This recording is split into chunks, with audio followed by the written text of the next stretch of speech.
a certain level to ensure that they do not lose their functionality, data is not lost, so on and so forth. So clearly, it's not in NIA's interest to continue to keep these cards. I see. And I have always said that wherever you registered, it is the district office within where you registered that your card can be issued to you. So you should go and it will be issued to you. So the people whose cards have been printed who are not taking them, the NIA have a way of reaching out to them, text messages or phone calls to know that your cards are ready. Come and pick them up. Yes, we have continued to send messages to people to let them know where their cards are. Those who have called into our contact center, we've taken their details and gotten back to them where those cards can be issued if they go to those officers. And others have called to tell us that they now do not live at where they initially did the registration. That's a special arrangement. If we have to arrange for that card to be brought and issued to you, I'm not saying this is formal, but sometimes that happens, just on humanitarian grounds, and maybe you have to just take care of the cost of having to move the card around.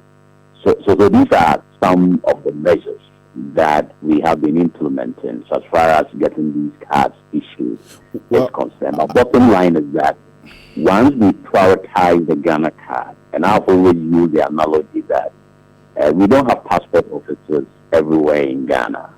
Well, that's true, but I have just received a message. The question I just asked you is based on a message from one of our listeners that until he went to about 4 of your offices to find his Ghana card, he didn't receive any message from you that the Ghana card was ready, even though the card was actually ready. That's what I'm saying, that messages going to applicants is an exception.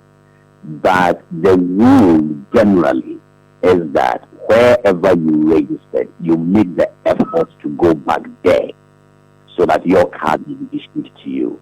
Okay, but Abdul, you see, if you say that, Doc, sorry, if you say that this sending messages to people whose cards are ready is an exception, what do you mean exactly? Because, people don't know when the cards will be ready.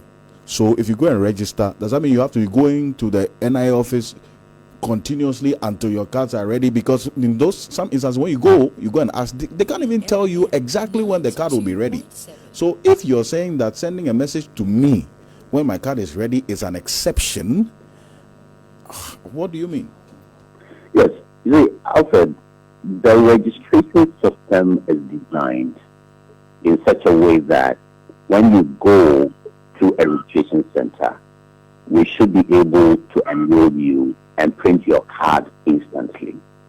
But there could be challenges, there could be difficulties that may arise where a card is not printed instantly. You are asked to go and come in a couple of days. Your card should have been printed.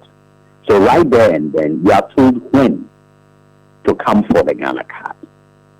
And we need to be efficient in the way we do things, in the way we spend public money and all of that. Sending messages to individuals surely is going to come at a cost. So if the individual is at the office and the person can be told when to come back for a card, that surely should be the first option. So that's why I keep making the point that sending messages to people really is an exception. If you look at